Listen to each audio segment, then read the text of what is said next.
Hi everybody, Louise here from the poolside.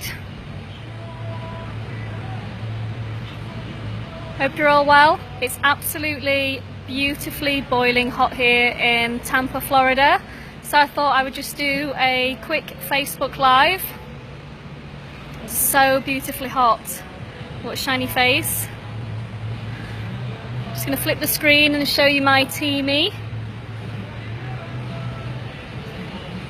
There's Tess. Tess is one of my teamies there. Hi guys. So Tess was actually the first team member to sign up in my team that I'm with for this Legendary Marketer event. So it's so lovely to actually be able to meet a teamie face to face, which is fantastic. So both me and Tess have already ranked up in the business up to the $12,000 level, and that's what includes us to be able to be at this Legendary Marketing event, which starts tomorrow. So it's on for 3 days, and there's going to be people talking on stage. We're going to be taught loads and loads of knowledge, so there'll be lots of value to take away from the event. Watch people standing on stage. I'm talking on stage on Saturday at 10:40 a.m, so I'm super excited about that.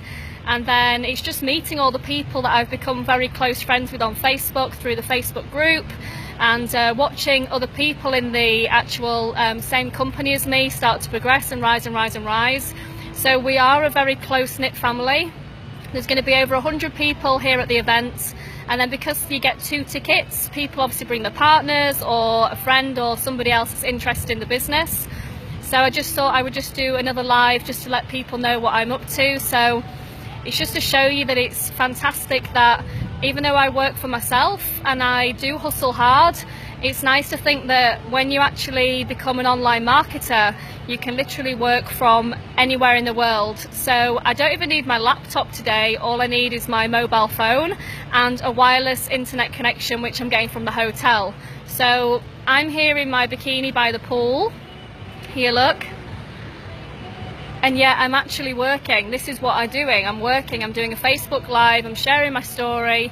And by me being on a video for 3, 5, 10 minutes, my inbox will just ping, ping, ping, ping, ping with new warm leads. So when I say to people, you don't need to be direct inboxing people, you don't need to be spamming links, you don't need to be just randomly messaging random people trying to persuade them to join your business. You need to become the attraction factor. You need to be using attraction marketing to attract people to you like a magnet. And the way that you do that is by being authentic, by being yourself, by adding value. Then you need to do your results, you need to show your lifestyle, and you need to be making sure every day that you're providing value to the marketplace. Now, whether that is in a Facebook Live, whether you're doing a link to like a webinar, whether you're offering to do a Skype call or a Zoom call, whether you want to do a free ebook, anything where you can be providing value to the marketplace, that all falls under the value. The more value you can give out, the more people start to look at you with authority and see you as a leader.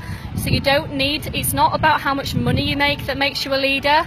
It's about having the influence to impact other people worldwide. That's what makes you a leader. And you can become a leader in a short space of time by just concentrating on yourself and then just putting everything you're learning back out into the marketplace. So a number one tip to give you, whether you're a newbie or struggling or you want to take your business to the next level, everything you learn on a daily basis, whether it's through Facebook, whether it's through YouTube, whether it's through following somebody else, whether it's a course, whether it's a webinar, anything that you learn at all on a daily basis, make into your own version and share on a Facebook Live. That is the easiest way to grow your following. It's the easiest way to build up trust with your audience. And it also shows that you're giving value that you've learned from somewhere else to inspire you and motivate you. But then what you're doing is you're motivating and inspiring other people to want to be more and do more. So they've seen the content from you, even though you've seen the content from somebody else. So it's not a case of you copying somebody. It means that you've been inspired by somebody else, you put it into your own words, and then you're giving the value back out. So that's it. Marketing isn't difficult. We're not salespeople, we're not pitching. We are literally just marketing a product. We're sharing our story. We're showing people what's possible, and it's really, really not hard. If you put too much pressure on yourself, it becomes intense, it becomes boring, and it becomes pressurized. And marketing should be fun. It's all about relationship building. It's all about growing an audience that know, like, and trust you. And as long as you're appealing to the right people with the right content, like attracts like. So if you're putting really good content on your Facebook consistently 7 days a week, you're engaging with those people that are engaging on your posts by interacting with them. So you're replying back, you're starting to have a conversation. You want to be then getting it into your inbox to have a one-on-one with these people. And then very quickly you want to be finding out what they do for a living. You know, are they happy? Are they looking for something else? That's then how it opens up the doors, where if they're looking for something and they say, yes, I am, at that point then you say, well, actually I'm doing X, Y, Z. You haven't gone in and pitched to them. You've genuinely found out what they're looking for, what they're interested in, maybe their pains and struggles. And then you are genuinely a solution to their problem. That is how easy marketing is. Anybody in this whole entire world can be a successful marketer, but you've got to listen before you speak. So let your prospect tell you what the problem is first. Let them open up about their pains and struggles, what they're looking for, what they're missing in their life. And then when they've told you what they're looking for, then your answer should mirror what they're looking for. So you make your response mirrored to what they are actually looking for. That's then when you just close a sale like that, no problem whatsoever. So the thing is the more you understand what your prospect needs, more you understand what is missing from their life, then you can think, right, well actually my business can solve this, this and this, my business can do this, this and this.